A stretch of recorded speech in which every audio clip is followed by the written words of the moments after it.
सक्सेना। और आइए खबरों की शुरुआत से पहले एक नजर डालते हैं इस वक्त की हेडलाइंस। वार्ड क्रमांक 75 में सफाई मजदूरों ने की काम बंद हड़ताल। ठेकेदार कंपनी नहीं दे पा रही मजदूरों को वेतन। सफाई व्यवस्था हुई चौपट। प्रतिभागियों के हुनर को पहचान देने का सशक्त माध्यम बना भास्कर समर कैंप। नए कोर्सेज का भी हो रहा शुभारंभ। पर्सनालिटी डेवलपमेंट की क्लास हुई शुरू। और नाबालिग बालिका के अपहरण और दुष्कर्म के मामले में दिलवारा थाना पुलिस ने 3 आरोपियों को किया गिरफ्तार। मुख्य आरोपी और उसके साथियों से घटना में उपयोग की गई बुलेरो गाड़ी भी की जब्त। भारत के पूर्व प्रधानमंत्री स्वर्गीय राजीव गांधी की 33वीं पुण्यतिथि के अवसर पर उन्हें श्रद्धांजलि अर्पित की गई। नौदरा ब्रिज स्थित पूर्व प्रधानमंत्री स्वर्गीय राजीव गांधी की प्रतिमा पर कांग्रेस कार्यकर्ताओं ने श्रद्धा सुमन अर्पित किए और देश के लिए दिए गए राजीव गांधी के बलिदान को याद किया। राजीव जी का ये बलिदान राजीव गांधी अमर रहे। भारत में संचार क्रांति की बुनियाद रखने वाले पूर्व प्रधानमंत्री राजीव गांधी की 33वीं पुण्यतिथि मनाई गई। इस अवसर पर संस्कार थाने के कांग्रेस नेताओं ने पूर्व प्रधानमंत्री स्वर्गीय राजीव गांधी को याद किया। नौदरा ब्रिज स्थित उनकी प्रतिमा पर राज्यसभा सांसद विवेक कृष्ण तनखा, पूर्व विधायक विनय सक्सेना, कांग्रेस अध्यक्ष सौरभ नाटी शर्मा, दिनेश यादव सहित तमाम कांग्रेस नेताओं और कांग्रेस कार्यकर्ताओं ने श्रद्धा सुमन अर्पित करते हुए पूर्व प्रधानमंत्री राजीव गांधी के बलिदान को याद किया। आज हम सब राजीव जी को उनकी 33वीं डेथ एनिवर्सरी में श्रद्धांजलि देने एकत्रित हुए हैं।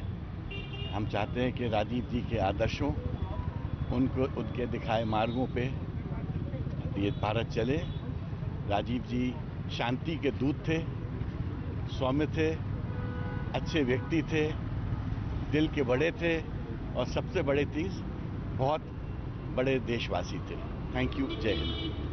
आज के दिन हमारे नेता राजीव गांधी, जिन्होंने भारत के युवाओं को 18 वर्ष में मताधिकार दिया, जो युवाओं के हित के लिए अपनी अंतिम सांस तक लड़े, जो जनता के अधिकार के लिए जिन्होंने सोचा और कानून पास किया, सत्ता के विकेंद्रीकरण पे सबसे महत्वपूर्ण काम राजीव गांधी जी के टाइम पे हुआ। ऐसे नेता की पुण्यतिथि के अवसर पर हम उन्हें प्रणाम करते हैं और उनके आदर्शों पे चलने के लिए हम लोगों से अपील करते हैं।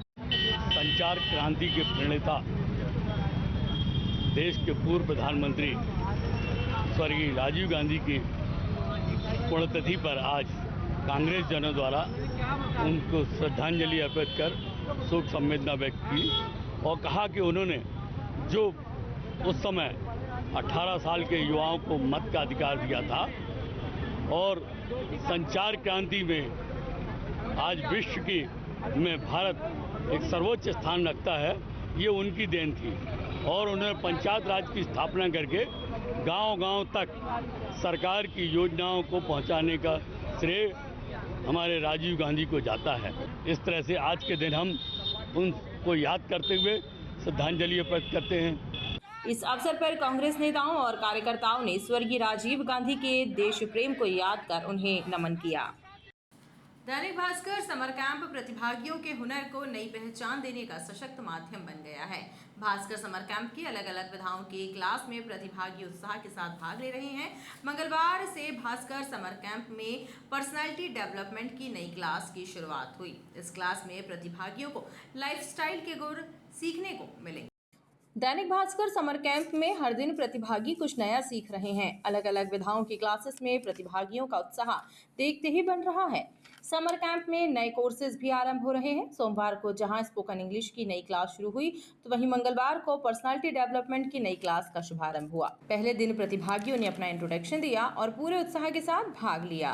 आज से बच्चों की पर्सनालिटी डेवलपमेंट की क्लासेस स्टार्ट हुई हैं। इसमें बच्चों को बताया जाएगा किस प्रकार से अपनी लाइफ में कॉन्फिडेंस को बढ़ाएं, किस प्रकार इंटरव्यूज़ को फेस करें और आने वाले समय में कैसे एक सफल और खुश ज़िंदगी को जीने का प्रयास करें। इसमें काफ़ी बच्चों ने इंटरेस्ट दिखाया है और दैनिक भास्कर की इस पहल में काफ़ी लोग का फ़ायदा होगा।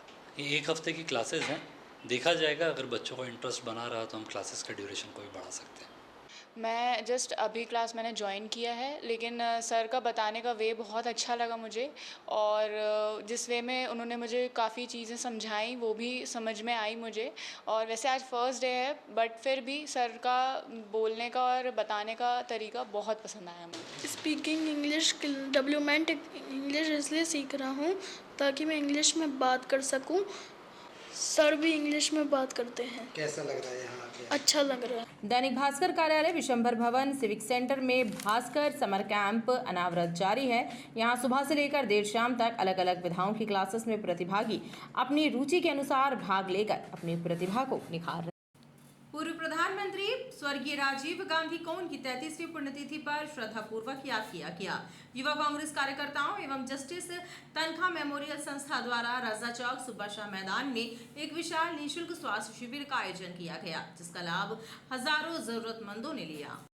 स्वर्गीय राजीव गांधी की पुण्यतिथि के अवसर पर 21 मई को सुब्बा शाह मैदान में निःशुल्क स्वास्थ्य शिविर का आयोजन किया गया, जिसमें शहर के प्रख्यात चिकित्सकों एवं हॉस्पिटल्स ने सहभागिता करते हुए जरूरतमंदों का मुफ्त उपचार किया। युवा कांग्रेस और जस्टिस तनखा मेमोरियल संस्था द्वारा आयोजित इस शिविर में लगभग सभी विधा के चिकित्सक मौजूद रहे। जांचों के बाद निःशुल्क दवाएं भी वितरित की गईं। राजीव जी एक बहुत अच्छे इंसान थे, बहुत सौम्य इंसान थे, बड़े दिल के इंसान थे।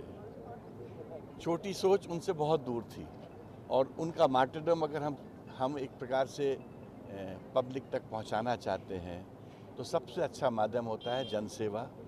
जनसेवा का बेस्ट माध्यम होता है कि मरीजों की सेवा, जो असहाय हैं, जो बीमार हैं, अगर हम उन तक पहुंच सकें और उनकी कुछ सेवा कर सकें, मैं तो कहूँगा ये ईश्वर का पुण्य होता है।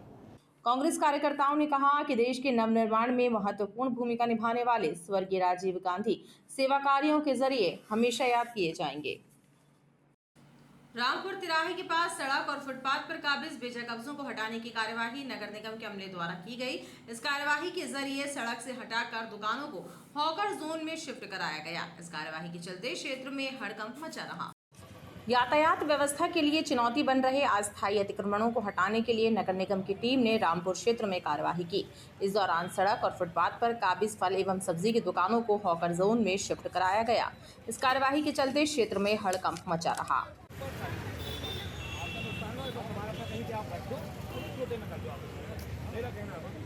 देख ली गाड़ी खड़ी है।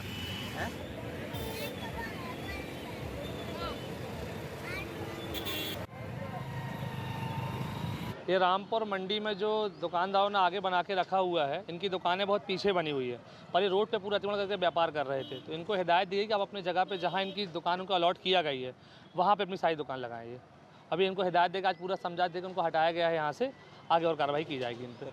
नगर निगम के अमले ने चेतावनी दी कि हॉकर जोन के सामने अतिक्रमण करने वालों को बख्शा नहीं जाएगा। अब सामान जब्ती की कार्यवाही की जाएगी। नगर निगम में सफाई ठेका संचालित कर रही बर्फानी कंपनी अपने मजदूरों को वेतन तक नहीं दे पा रही है। वेतन से वंचित मजदूरों ने वार्ड क्रमांक 75 बिरसा मुंडा वार्ड में सफाई कार्य बंद कर दिया, जिसके चलते सफाई व्यवस्था ठप पड़ गई।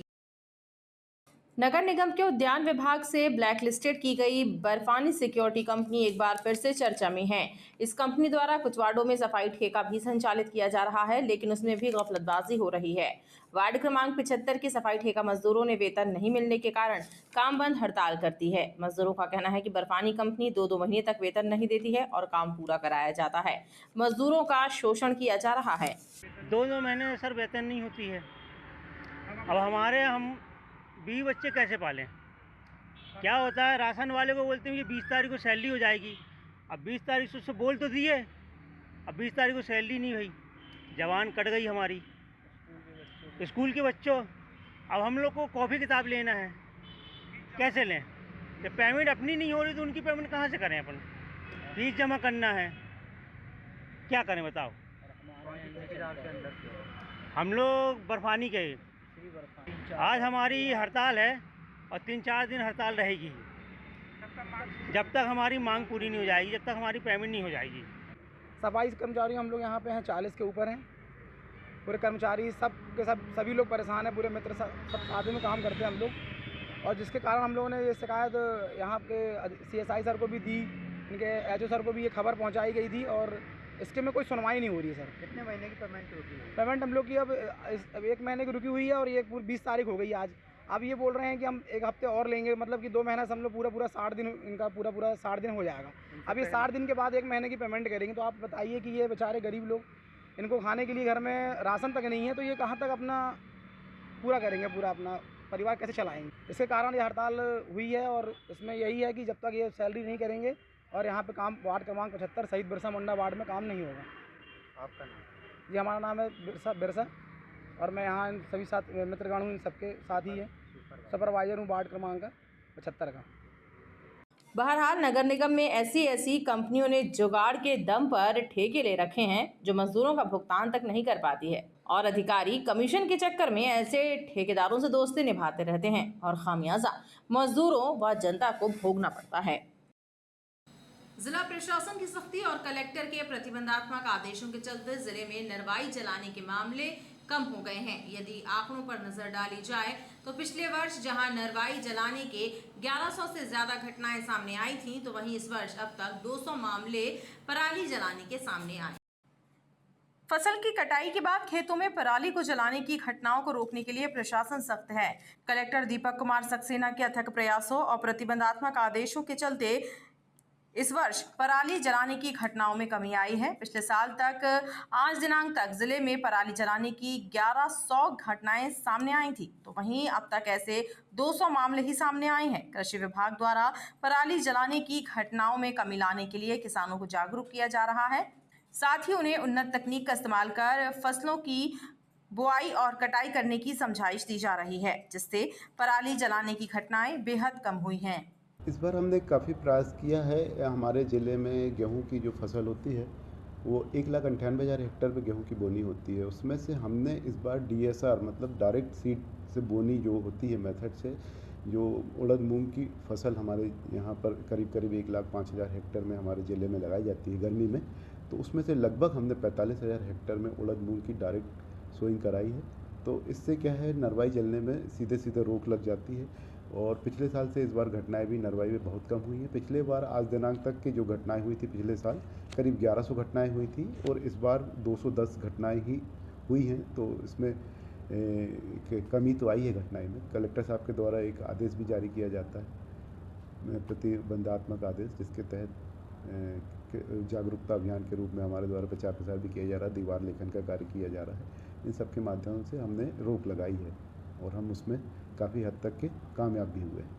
दरअसल खेतों में फसल की कटाई के बाद पराली जलाने से जहां प्रदूषण का खतरा पैदा हो रहा था, तो वहीं कभी-कभी बड़े अग्नि हादसों का सामना भी करना पड़ रहा था, जिसे देखते हुए प्रशासन ने किसानों को जागरूक करने के लिए अभियान शुरू किया है। जबलपुर के तिलवारा थाना क्षेत्र में 9वीं कक्षा की एक छात्रा का अपहरण और गैंगरेप का मामला सामने आया है। मामले में पुलिस ने 3 लोगों को गिरफ्तार किया। पुलिस के मुताबिक एक आरोपी नाबालिग बालिका का दोस्त है, जबकि वारदात में शामिल 2 अन्य आरोपी उसके दोस्त हैं। पुलिस के मुताबिक मुख्य आरोपी ने बुलेरो में ही छात्रा के साथ दुष्कर्म किया और उसे छोड़कर भाग खड़ा हुआ था। जबलपुर के तिलवारा थाना क्षेत्र में 9वीं कक्षा की एक छात्रा को अपहरित कर दुष्कर्म करने का मामला सामने आया है। इस मामले में पुलिस ने देर रात 3 आरोपियों शुभम रजक, जित्तू चौधरी और आशीष कोष्टा को गिरफ्तार किया है। पुलिस ने जानकारी देते हुए बताया कि शुभम, जो नाबालिग बालिका का दोस्त था, वह नाबालिग को बहला फुसलाकर अपने दोनों साथियों के साथ बुलेरो में अपहरित कर ले गया और उसके साथ बुलेरो में ही दुष्कर्म किया। इसके बाद वह नाबालिग को घर पर छोड़कर भाग गया। घटना के संज्ञान में आने के बाद पुलिस ने नाबालिग की शिकायत पर विभिन्न धाराओं के तहत केस दर्ज किया है और आरोपियों को देर रात गिरफ्तार कर लिया। मामला थाना तिलवारा क्षेत्र का है, जिसमें एक नाबालिग बच्ची को उसके परिचित शुभम रजक नाम के लड़के ने बुला करके अपने बुलेरो गाड़ी में बहला फुसला कर ले गया। उसके साथ उसके 2 साथी भी थे। फिर 2 साथी लोगों को वॉच करने लगे और रास्ते में उतर गए और वहीं सुनसान जगह पर ले जा कर के गाड़ी के अंदर ही शुभम रजक ने पीड़िता के साथ बलात्कार किया है। इसमें अपहरण करने की धाराएं 376 पॉक्सो एक्ट और SC/ST एक्ट की धाराएं लगाई गई हैं। गैंगरेप की धारा इसमें शामिल है, क्योंकि 2 अन्य सहयोगी भी इसमें शामिल थे। तीनों आरोपियों को गिरफ्तार कर लिया गया है। सर, 2 अन्य साथी कौन हैं? 2 अन्य साथी जित्तू चौधरी और आशीष उर्फ अक्की। पुलिस के मुताबिक मामले का मुख्य आरोपी शुभम रजक है और उसके विरुद्ध पूर्व में भी आपराधिक मामले दर्ज हैं। आरोपी शुभम गढ़ा क्षेत्र में अंडे की दुकान चलाता है, जबकि जितेंद्र पेशे से ड्राइवर है। बुलेरो गाड़ी उसी की थी, जिसे भी पुलिस ने जब्त कर लिया है। गर्मी के मौसम में यात्री ट्रेनों में बढ़ने वाली भीड़ के मद्देनजर स्टेशनों और यात्री ट्रेनों में अपराधी और अपराधियों पर लगाम लगाने रेल पुलिस द्वारा विशेष चेकिंग अभियान चलाया जा रहा है। इस अभियान के तहत बीते 10 दिनों में रेल पुलिस ने कार्यवाही करते हुए 1.5 लाख रुपए से ज्यादा कीमत के चोरी किए हुए मोबाइल और नकदी बरामद की है। रेलवे स्टेशन और यात्री ट्रेनों में चोरी की वारदातों को अंजाम देने वाले अपराधियों पर अंकुश लगाने रेल पुलिस ने विशेष अभियान चलाया हुआ है। इस अभियान के तहत बीते 10 दिनों में रेल पुलिस की टीमों ने यात्रियों के मोबाइल और चोरी की अन्य वारदातों को घटित करने वाले आरोपियों की पतासाजी कर उनसे 1.5 लाख रुपए से ज्यादा कीमत के 9 मोबाइल और करीब 25,51,000 रुपए नकदी जब्त करने की कार्यवाही की। 9 मोबाइल कीमती करीब 1,62,500 रुपये का तथा नकदी करीब 25,000 रुपये और एक व्यक्ति से करीब 2,51,500 रुपये की जब्ती की गई है। मोटर व्हीकल एक्ट के तहत कार्रवाई करते हुए 9,000 रुपये का संबंध शुल्क वसूला गया है। इस प्रकार करीब ये 10 दिनों में 4,48,000 रुपये की जब्ती की गई। रेल पुलिस के द्वारा गर्मी के मौसम में यात्री ट्रेनों में बढ़ रही भीड़ को देखते हुए ट्रेनों में अपराध करने वालों पर विशेष निगाह रखी जा रही है। पुणे के कल्याणी नगर एयरपोर्ट रोड पर शनिवार की रात तेज रफ्तार कार की टक्कर लगने से बाइक सवार युवक युवती की मौत हो गई। युवती जबलपुर में शक्तिनगर सैनिक सोसाइटी की रहने वाली अश्विनी कोष्टा थी। सोमवार की देर शाम अश्विनी का शव पुणे से जबलपुर लाया गया। अश्विनी पुणे में एक कंपनी में सॉफ्टवेयर इंजीनियर थी।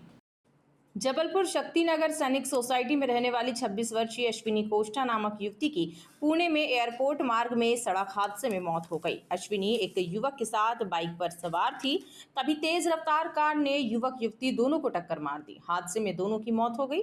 अश्विनी की मृत्यु की खबर लगते ही परिजन पुणे पहुंचे और सोमवार की देर शाम अश्विनी का शव जबलपुर लाया गया। बताया जाता है कि अश्विनी पुणे में एक कंपनी में सॉफ्टवेयर इंजीनियर थी। वह शनिवार की शाम अपने दोस्त अनीश अवधिया के साथ बाइक से लौट रही थी। कल्याणी नगर एयरपोर्ट रोड पर लग्जरी कार चालक ने दोनों को टक्कर मार दी और दोनों को घायल हालत में अस्पताल ले जाया गया, जहां डॉक्टरों ने उन्हें मृत घोषित कर दिया। खबरों का सिलसिला लगातार जारी रहेगा। आप देखते रहिए BTV न्यूज।